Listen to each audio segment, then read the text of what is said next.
नमस्कार, India TV पर आपका स्वागत है। इंडिया टीवी ने नया शो शुरू किया है, ग्राउंड रिपोर्ट, जहां खबर वहां रिपोर्टर। तेज और अलग अंदाज में ये बुलेटिन आप सीधे देख रहे हैं सहारनपुर से। यहां देवबंद में जमीयत उलेमाए हिंद का 2 दिन का कॉन्फ्रेंस चल रहा है और यहां सबसे बड़ी खबर इस वक्त यही है, महमूद मदनी की तरफ से बयान आया है कि अगर आप शरीयत के हिसाब से चलेंगे तो कोई कानून आपको तलाक देने से नहीं रोक सकता। और ये बयान उन्होंने इस सम्मेलन के समाप्ति से पहले दिया है। और सबसे बड़ी बात ये कि अगर आप शरीयत को मानेंगे तो कोई कानून शरीयत को मानने से आपको रोक नहीं सकता। इस तरह का भाषण मंच से दिया गया है। इसके अलावा आपको बता दें कि कहा गया है कि कोई कानून तलाक देने से नहीं रोकता है। शरीयत के हिसाब से अगर आप तलाक देंगे तो कोई भी कानून आपको तलाक देने से नहीं रोक पाएगा। इसके अलावा एक और बड़ी बात कही गई है। बड़ी बात ये कि हमारा धर्म, हमारी भाषा, हमारी पहचान अलग है और अगर आपको ये पसंद नहीं तो आप कहीं और चले जाएं, हिंदुस्तान मुल्क हमारा है। इस तरह का भाषण यहाँ महमूद मदनी की तरफ से दिया गया है। तो तजवीज़ काफ़ी मेहनत से, काफ़ी बहस व तमहीज़ के बाद बनाई गई है। चाहे ज्ञानवापी वाली मस्जिद तजवीज़ हो या वो तजवीज़ हो, बल्कि जितनी तजवीज़ें हैं महीनों की मशक्क़त के बाद तैयार हुई हैं। हफ्ते और दिन तो लगे ही लगे हैं आखिर के।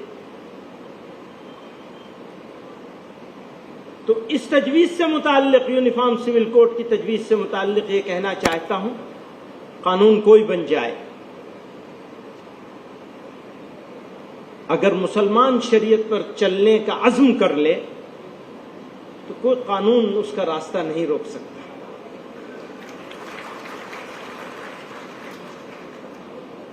ये मैं मनफी बात नहीं कह रहा हूं, क्योंकि ये इसको कह देंगे ये बड़ा जहर उगला है, कानून के खिलाफ बोल रहे हैं। अब वो कहते हैं लो जी तुम तो तलाक दे ही नहीं सकते, तो हम कहते हैं हाँ, तुम्हारे कानून के हिसाब से हम तलाक नहीं दे सकते, शरीयत के हिसाब से हम जैसे दे सकते हैं सही करके वो हम देंगे। और अगर दोनों कबूल करेंगे तो उसका रास्ता कौन रोकेगा? कोई रोक।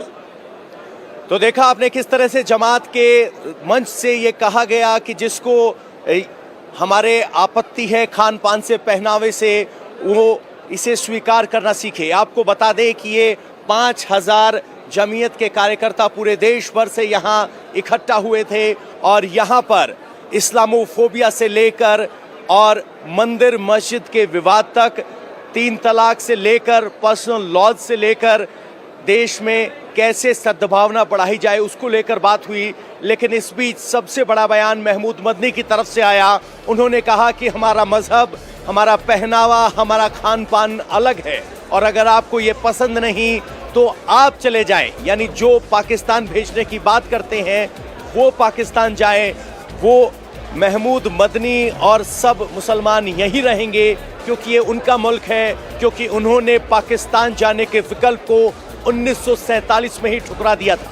आइए आपको सुनवाते हैं महमूद मदनी ने क्या कहा है। मेरा मुल्क है, अब मेरा कह रहा हूं तो इसमें भी तकलीफ हो जाएगी, बड़ी मुश्किल है बोलना।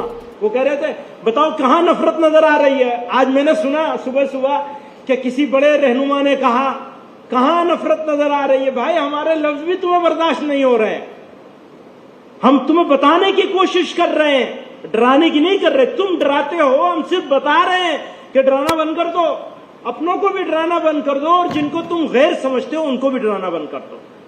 और हम गैर नहीं हैं, इस मुल्क के शहरी हैं,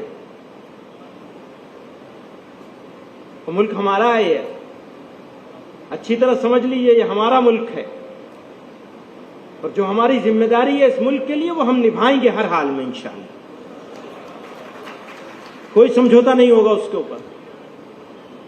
हमारा मजहब अलग है जरूर, हमारा लिबास अलग है, हमारी तहजीब भी अलग है, हमारे खाने पीने का तरीका भी अलग है। और तुमको अगर बर्दाश्त नहीं है हमारा मजहब तो तुम कहीं और चले जाओ।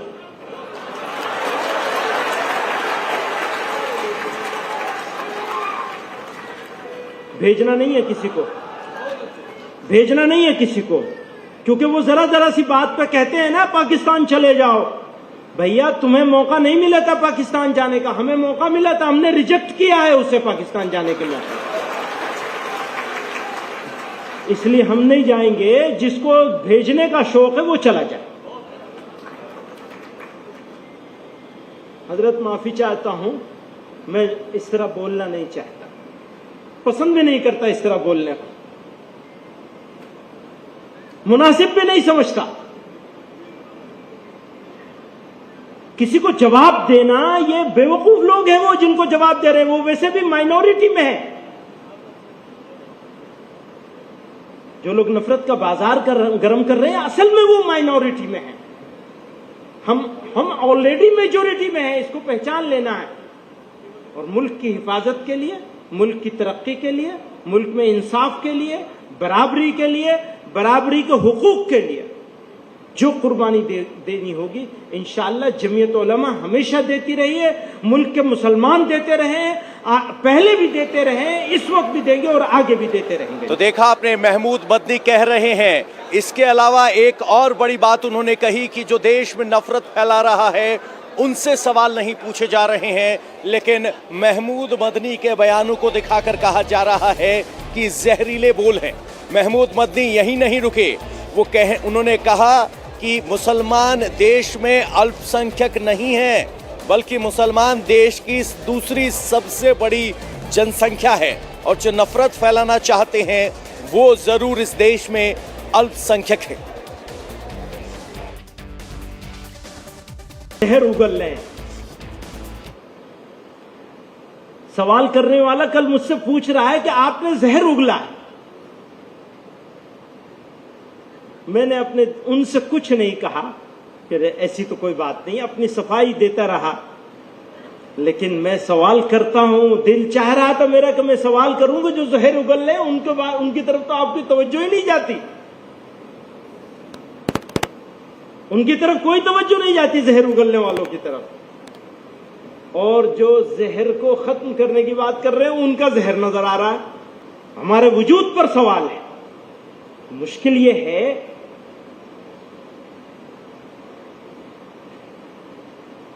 कि हमारे हजरत फरमाया करते थे हम सेकेंड लार्जेस्ट मेजोरिटी हैं, दूसरी बड़ी अक्सरियत है इस मुल्क में। मैं तो ये मानने को तैयार नहीं हूं कि हम अकलियत हैं, टेक्निकल रीजन से मानना पड़ता है। हम अकलियत नहीं है, हम इस मुल्क की दूसरी बड़ी अक्सरियत हैं। अगर तादाद के लिहाज से देखें, सिर्फ मुसलमानों को अगर माने, और हम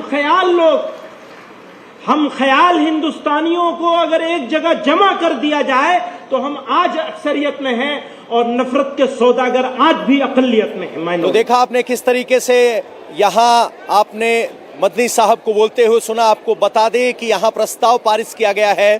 प्रस्ताव यहाँ ज्ञानवापी मस्जिद को लेकर भी पारित किया गया है, और प्रस्ताव में कहा गया है कि 1991 के एक्ट का उल्लंघन किया जा रहा है। इतना ही नहीं, इस एक्ट के उल्लंघन के अलावा गड़े मुर्दे उखाड़कर देश में सांप्रदायिक सौहार्द बिठाने की कोशिश की गई है। हमारे साथ बहुत से लोग हैं जो यहाँ आज इस बैठक में शरीक थे।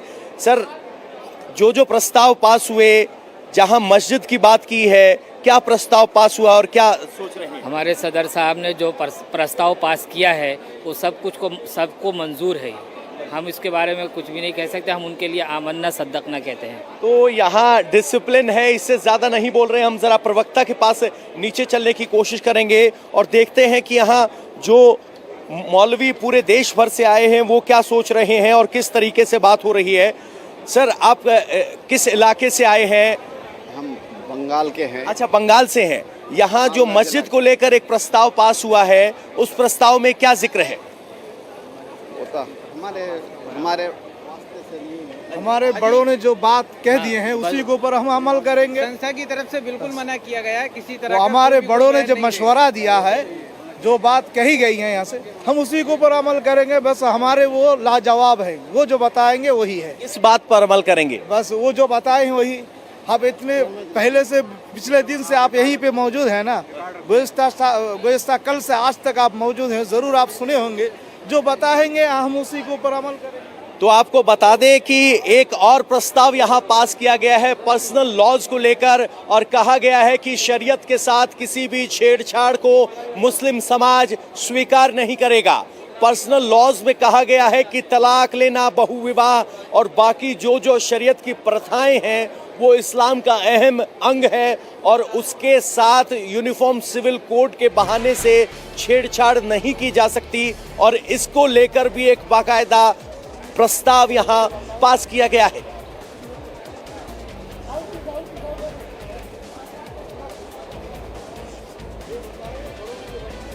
तो देखिए, ग्राउंड रिपोर्ट में अब आपको बताते हैं कि जमीयत की बैठक में आज क्या क्या प्रस्ताव पारित हुए हैं।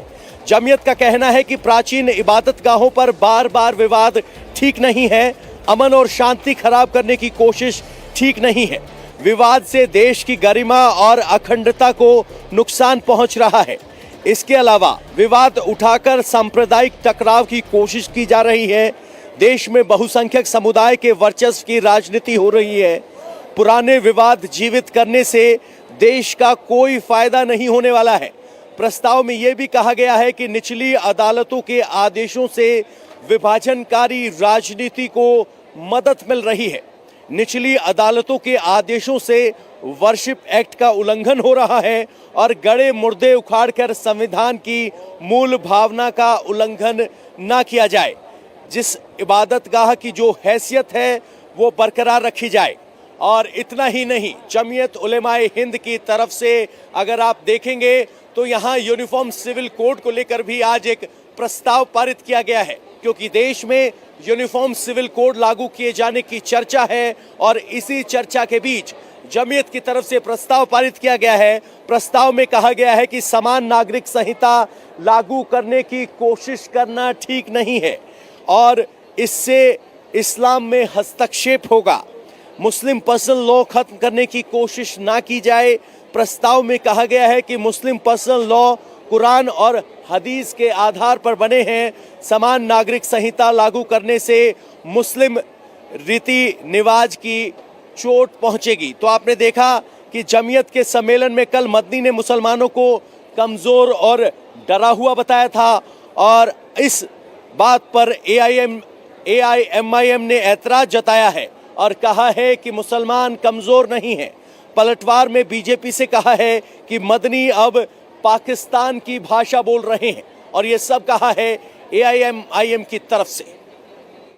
जुल्म बर्दाश्त कर लेना, अन्याय अत्याचार को सह लेना, गालियां खा लेना, बेइज्जत हो जाना और बेइज्जत होकर भी खामोश रह जाना, देखो हमसे सीखे। और हम कमजोर लोग हैं, हालात मुश्किल हैं, लेकिन